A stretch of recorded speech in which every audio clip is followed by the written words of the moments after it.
Okay, doing a little maintenance on my 2003 Polaris Magnum 330 2x4. Had it about 12 years, bought it about a year old. It's been a great rig. I've used it mostly for hunting. I had a camouflage cover on it for 12 years that I just took off, and I was really happy with how well it protected. It looks almost brand new, finish, and no scratches, no big wear on the plastic. So anyway, doing a little maintenance, getting ready to take it up to Colorado to leave it at a house up there. So I wanted to make sure everything was in good shape. So I've changed the drive belt, the fluids, put some new tires on it that I bought from the Motorcycle Superstore. Great tires, great price. Also, I wanted to put a light bar, because as any of you guys know that have these setups, these high beams lack a little bit of oomph. So I bought a 12-inch light bar that I'm actually going to mount just under this front bumper. I've taken off the plastic cover, as you can see here. There's about, let's see, 6 screws that hold that on, 8 screws actually. And I'm going to mount it underneath, primarily because I didn't want to put a hole in my nice bumper there. So I'm going to go underneath. This bumper has a lot of honeycomb divots in it that are great little areas. I think I can, if I get my measurements right, I can tuck the bolt head right up into one of those, put this back on, and you'll never be able to tell.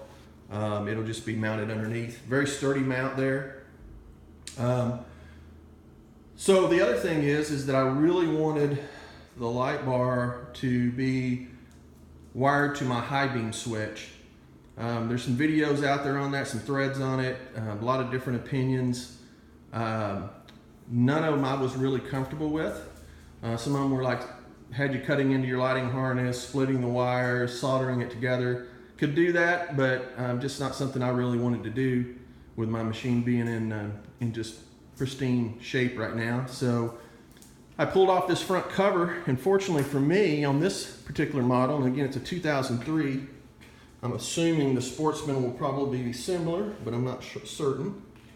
You'll see all these little wiring harnesses here that when you take a look up close inside, you can see it's a wire clip.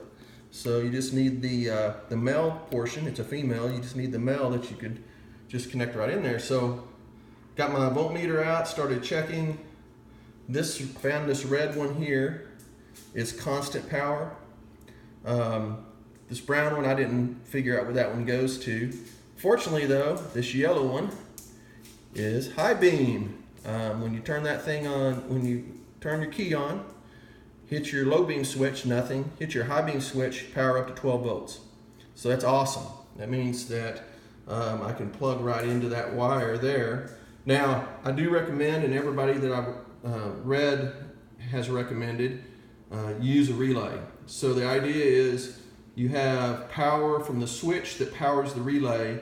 The relay needs to be directly connected to your battery, so that only thing your switch is doing is turning on power to the relay, which then switches the power from the battery onto the light bar.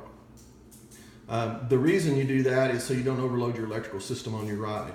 Very little amps being drawn by powering up that relay switch, and then the relay's pulling the power directly from the battery, which will make things hopefully work very well. There's some other harnesses down here that I noticed that don't have anything connected to them. I'm not really sure. They're probably for speedos or some other accessories that this one didn't come with. This one was kind of bare bones. I don't have an hour meter, speedometer, or anything like that on it. So that's what I'm going to do. Next video will be actually doing the connections.